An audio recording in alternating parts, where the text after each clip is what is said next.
Hi everyone, I am Brittany the Cosmic Lunar Soul. Welcome to my channel if you are new. Welcome back to all of my subscribers.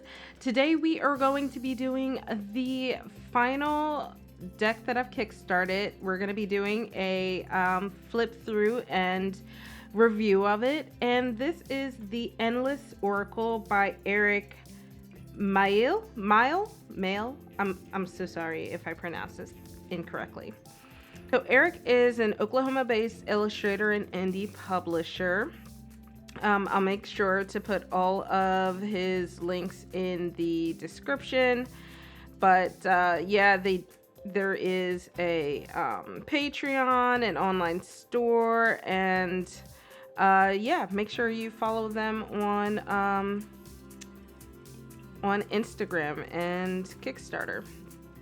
But they do have a tarot deck. It's called the Inkwitch Tarot Deck. You can find it on their website for $37. And then there's also 10 additional cards that go with that deck for $15.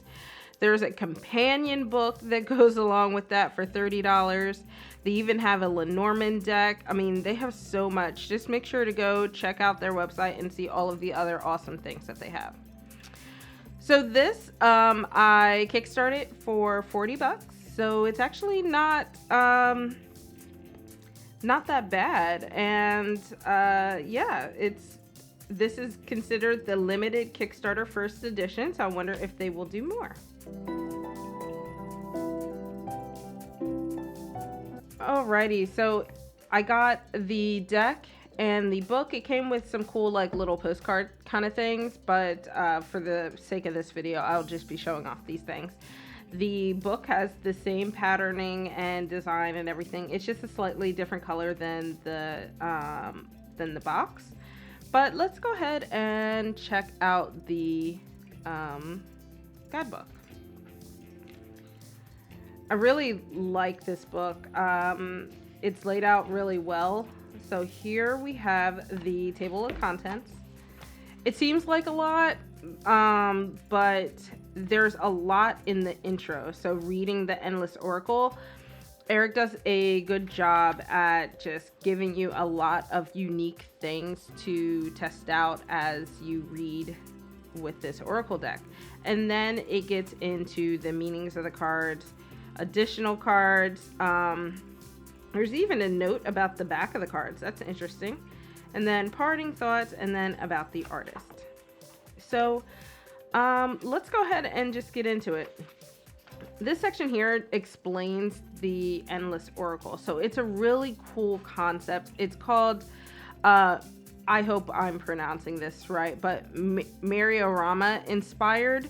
And basically a myriorama it started off as a children's game, and it was basically just cards that you put together and it creates a panorama. So it says here the Endless Oracle is inspired by myriorama's sets of picture cards that can be arranged in any order to create different panoramic images. So I had no idea that this was that's what that was called. Eric goes on to explain I first learned about myriorama cards from a tarot reader on Instagram that goes by the name Pocket Knife Tarot. And through this tarot reader, I learned that, as far as I could tell at the time, myriораmas have not ever really been used in cartomancy. So what's interesting and what drew me to the Prismavisions, Cosmovisions by James R. Eads is that his deck concepts is myriораmas, and I just had no idea that that had a name. So that's kind of cool to make these connections and learn something new about a deck that I've had for quite a while now. More specifically about the Endless Oracle, it says these cards may be used to provide insights into your life and future, to unpack your past, to meditate on circumstances of your present, to confront challenges, and to shift your perspective of certain situations. So you can use this for a myriad of different ways. You're going to see that as we get into the spreads. So here we have just an explanation about how to read the Oracle, and I like that there's like cool little bolded things to bring your attention. It says the flexible and fluid nature of the myriorama inspired oracle deck is such that each card will likely be interpreted quite differently depending on what other cards appear on either side of it. So, with that being said, because this is obviously a deck that is meant to be used with other cards, you know, with more than just one card, the single card section is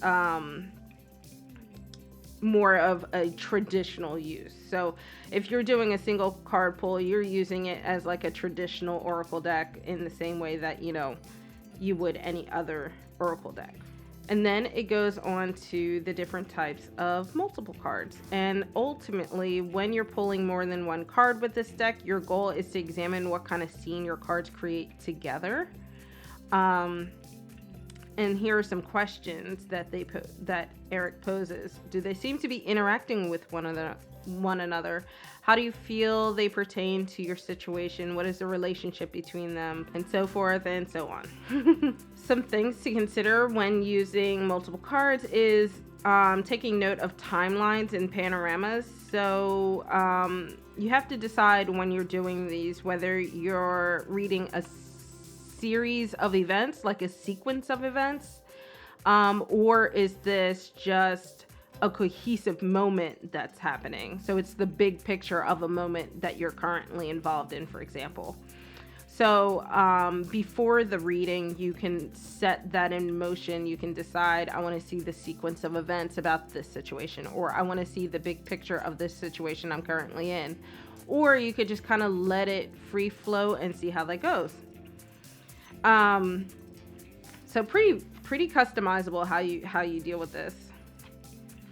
It goes on to talk about closure, and then here it has timeline spreads, classic, past, present, future. And this one I never really considered before, but it actually makes a lot of sense. Your present, near future, and then distant future. So it gives you an idea based off of, like, if you're already on a set path right now, it gives you an idea where that path is leading. Whereas if you need to reflect on, you know, just things that happened in the past and then things that might happen in the future, this gives you the more traditional past, present, future. And then there are panorama spreads. This is where it's explaining to think of more of the big picture, and it goes in depth into one cohesive scene instead of different time periods.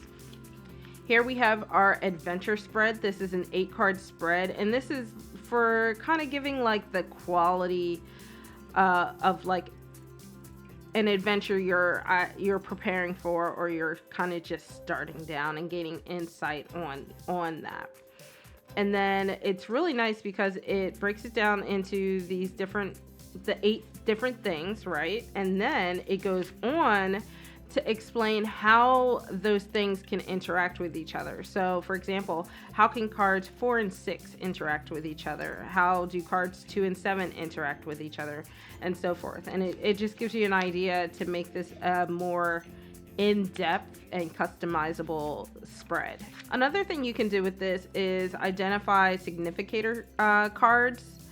So what that means, if you read tarot, think of it as how the court cards are, how a lot of times the people will associate court cards with a specific person or a specific type of person, like that archetype of a person. Or how in tarot, sometimes you always have a card that pops up that represents you. You can do that with this deck as well. And they kind of give you suggestions or ideas of cards. They give the healer, the knight, the diplomat, the bard, the mystic. But it doesn't have to always be like a person. So it could be the bridge or the crossroad, you know, the tree. It depends what it is that is significant about the reading. Here we have the crossroad spread, and it's really interesting because there's multiple, so it's exactly like a crossroad, right? So we start here in the center, and you can go one way or you can go another. So there's 2 2s, 2 3s, and 2 4s. And then over here it explains, you know, which the 2 different 2s, the 2 different 3s, and stuff like that. So it's saying if you go to the left, what, you know, what is that going to be like? And if you go to the right, what is that going to be like? I really like that. You can do that with tarot too. Here is the bridge spread. It's set up pretty similarly. So let me look at this real quick. So it says that the crossword spread is good when dealing with a difficult decision. And this uses the crossroad. What you do is pull out the crossroad card and put that in the center. So that is always your number 1. You can always choose a different significator card. That's everything is totally up to you. Here we have the bridge spread. It says this is a good spread to use when trying to examine the connection between 2 things. And it uses the bridge card as a significator. Of course, as always, you can use whatever, you know, whatever you want. Oh, that's really cool. Here we have a birth chart reading. This is a fun reading you can do based on you or your current astrological chart. Ooh, I'm gonna have to reach out to my astro friends and see about that one. They're so good at it. You can, of course, like traditional oracle, use this in combo with a tarot deck. If you have an idea for one of my tarot decks that I could use this with, comment below and let me know. All right. You can also use this as like a creative tool where you can like play a story building game with friends, and basically what you do is, you know, deal out however many cards you want to go around, and you put the first card down and you start off with like the story, and then the next person puts the next card down and builds the story based off of that card, and then you stop whenever you feel like you've reached a satisfying ending or you run out of cards. And if you're a creative writer and you're struggling with creating a story or something, feel like you have like blockages, this would be a good way to get out of that. You can do this on your own too. And then it goes into things to look out for in your readings, such as shifting perspectives and scale, highly dynamic shifts in perspective, interactions between the cards or the images in the cards, the locations, recurring symbols, and themes. All right, so we get into the cards here. So this is the glossary of cards. I forgot to mention in the beginning of this, this is a 53 card deck. So for $40, it was a really good deal. One of the things that Eric reiterates throughout this guidebook is that the guidebook is here to just guide. But they really, really wanted the deck to be a very intuitive deck, so not to be so reliant on the guidebook. I personally struggle with that, especially when it comes to Oracle. So we'll see how well I do. But let's look at the card pages.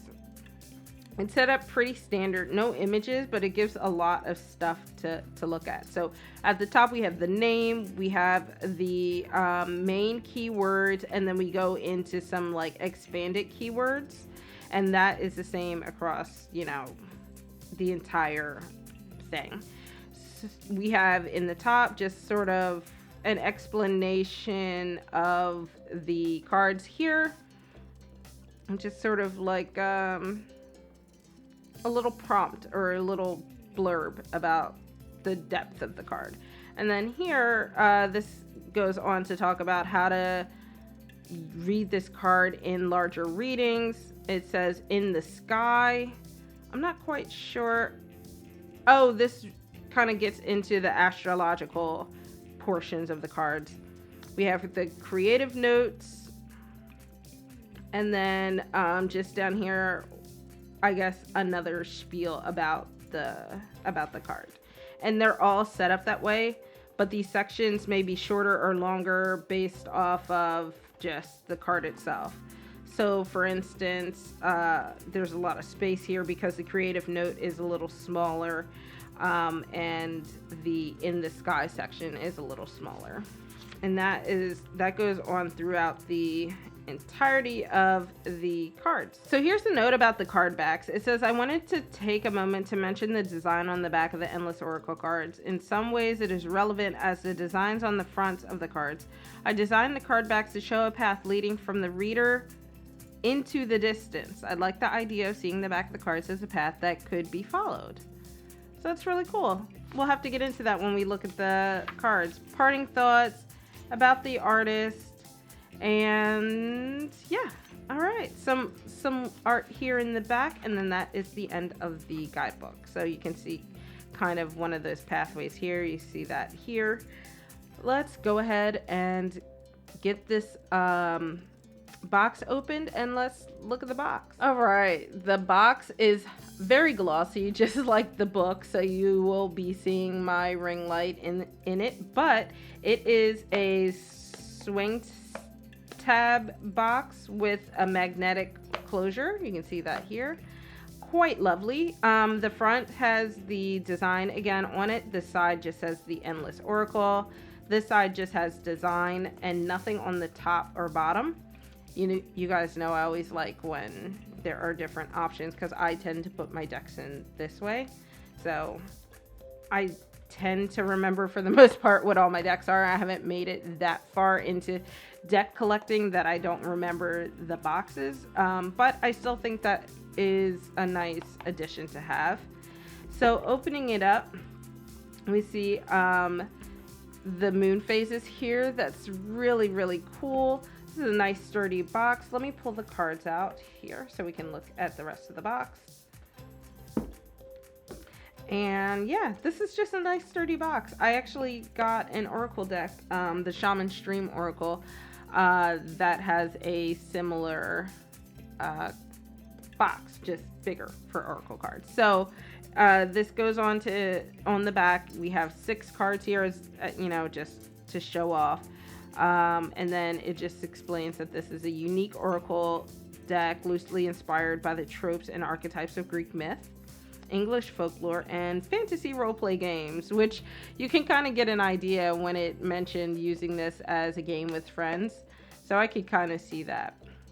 But nice box.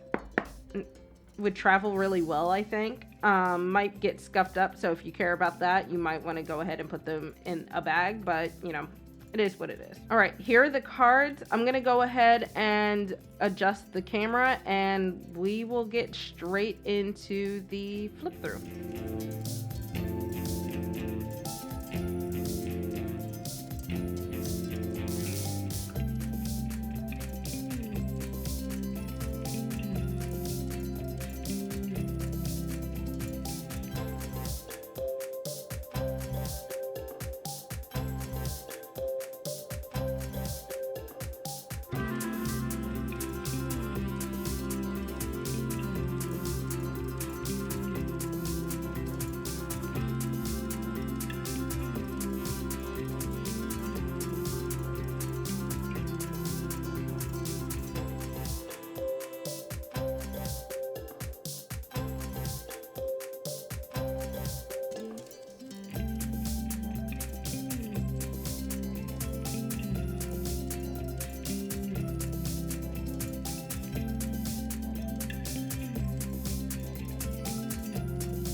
So we finish off with this lovely thank you card. It's just saying thank you for supporting the Kickstarter, creating the creation of this deck. And then the back of the card is the same.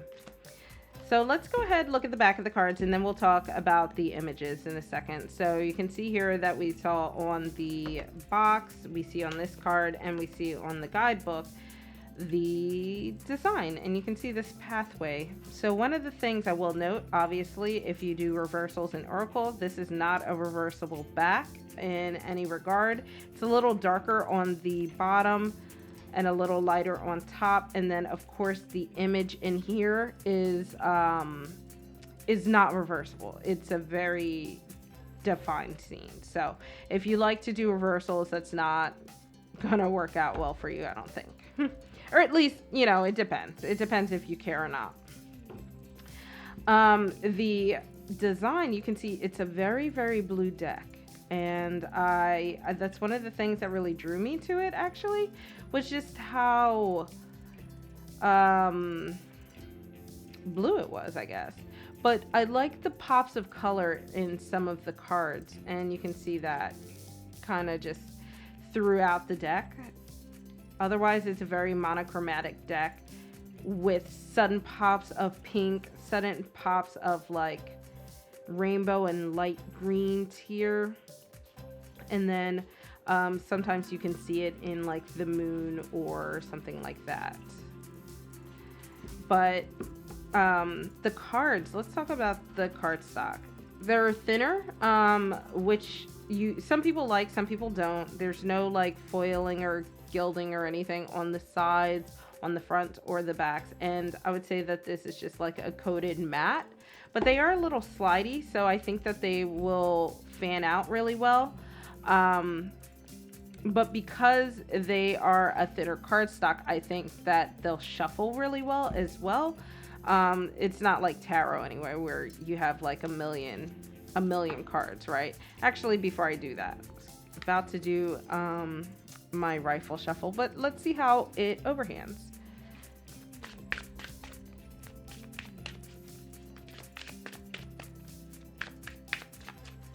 It overhands very well for a brand new deck. It's not chunky at all. I think because of that like coated matte, it wants to slide around really well. So there's not much breaking in that needs to happen before you can do those things, before you can get a really good shuffle. Let's see how well it rifles. I think it'll rifle pretty well, considering it's not thin and it's only, what did I say, 53 cards? Woo, beautiful rifle, beautiful. Absolutely no chunk in there. And just wants to snap back into place. One of the things that I do like about thinner cards is they're not going to hold the bend as quickly.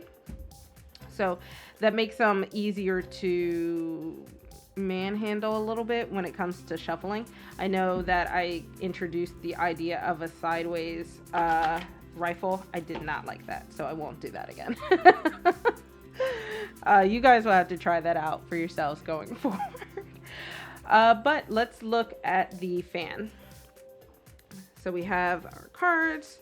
Ooh, that was a pretty nice fan. Let's see.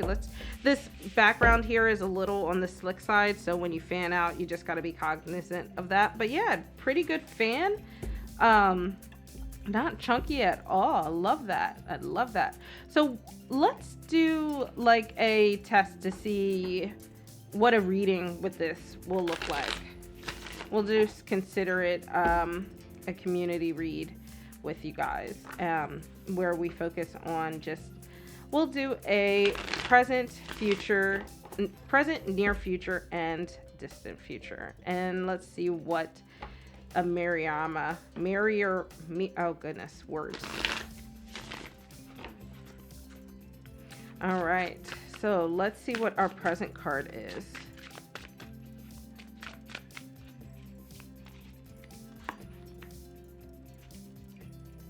Must have shuffled some reversals in. That's fine.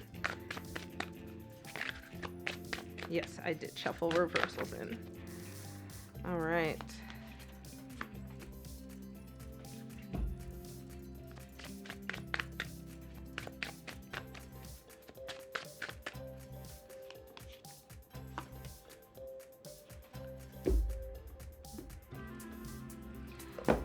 So let's see. Let's look at it a little intuitively together, and then we will look at the guidebook and see how that works. I work on my intuition, but I'm very like logic driven, so I like having guidebooks. So let's try this out. This is our panorama, but we are looking at it as our present, near future, and distant future. So for our present, we have ships, which to me indicates travel and movement. And because we are looking directly at these ships, you can either see them as ships that are coming in or ships that are going out. But at first glance, with everything else going on, I see this as the ships arriving. So this is like saying we are starting to reach a destination. We're starting to reach landfall, if you may. So if you have been journeying, you feel like you have been changing things up, you have been working on something new, this is where you finally step down on some ground. This is where you finally reach a point where you feel like you are stable or grounded, and you kind of just leave the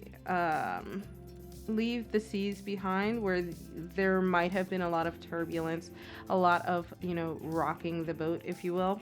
And then we look at zenith. So zenith, the word zenith has two meanings. There's one where it says that you are reaching this powerful point. This is where you are reaching this powerful moment. And this is what's coming to us in the near future. So as you step off of the ship, as we are finishing up our journey, we are reaching a point where we are feeling our most powerful. Whether you recognize it or not, you probably won't until you end the journey. Another way to look at zenith is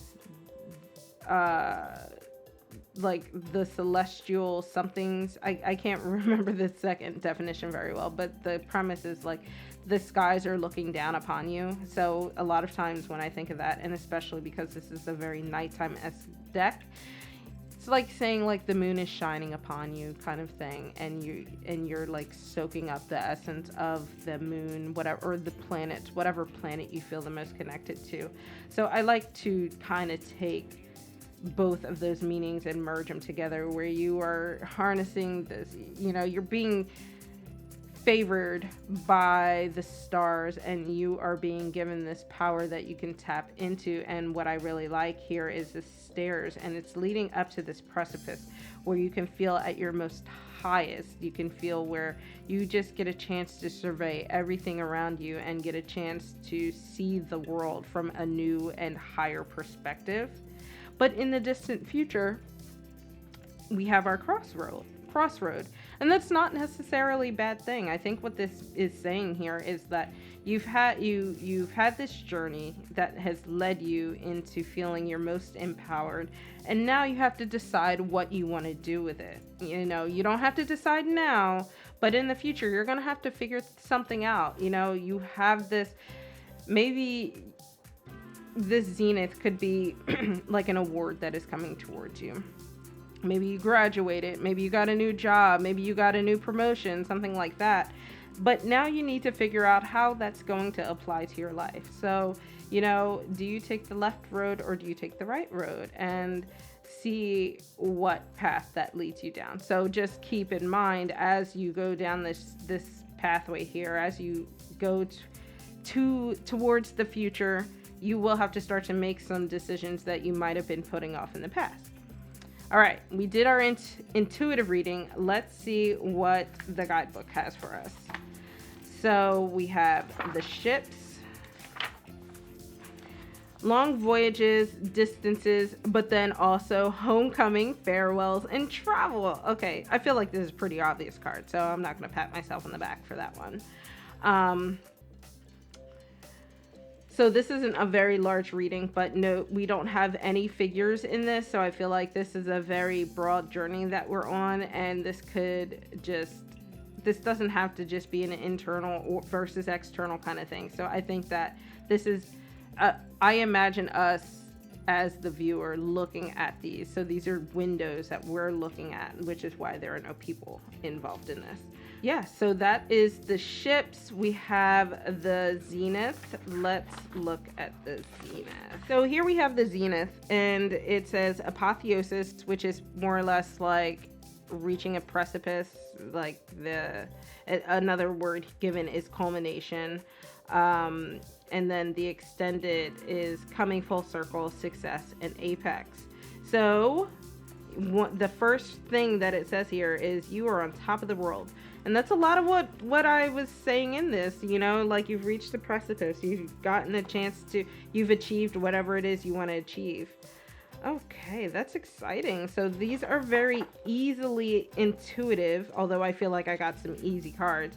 Let's go and look at the Crossroads. Crossroad is options, choices, but then also it expands upon that as impasses, indecision, trouble getting started, and making bargains.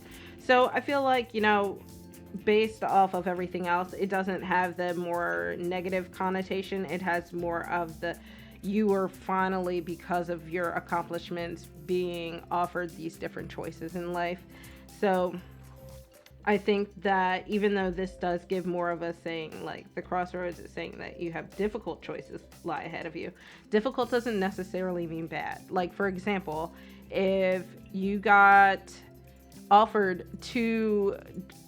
two job offers that pay very similarly, are both in the same general area you want to live, have similar benefits and similar upward mobility, that is a difficult decision, but it's not a bad decision because you can't go wrong either way. So you see what I mean? And I think it's more so like that. Oh, okay. With options that may appear equally weighted. I guess I should have kept reading. But I should have marked down what each card means. In the sky, this is Hecate, an asteroid named for the goddess of the crossroads. And then Hecate is also associated with magic, which is cool because the Zenith is talking about coming into your power. So if you are a witch like I am, then maybe that means you are coming into your witchy power. You're starting to feel accomplished. Let me see what the in the sky is for the ships. The ships is Sagittarius, a zodiac sign associated with flexibility and the power to adapt. And then the Zenith, which is funny because the Zenith is, like I mentioned, was associated with in the sky. So Zenith, the highest point directly above a specific location. In astrology, it is called the medium coeli and is associated with achievements. Oh, look at that. Look at me knowing astrology and astronomy stuff. Only barely. All right, guys, here is the deck. Let me know what your favorite card was. Do you like this concept of the myriorama? And if you do like that concept, go and check out my James R. Eads Prisma Visions flip through. I have a full version and then I have the minis with the Cosmovisions. So you can kind of get a better idea of what I mean about the myriorama as associated with tarot instead of just oracle. All right, guys, comment below what you really enjoyed about this deck. Would you use this? Did you also back this deck? If so, let me know. Otherwise, make sure you give me a thumbs up if you enjoyed this video. Hit that subscribe button and that notification bell so you don't miss out on any future videos. And I will catch you guys on the flip side. Bye.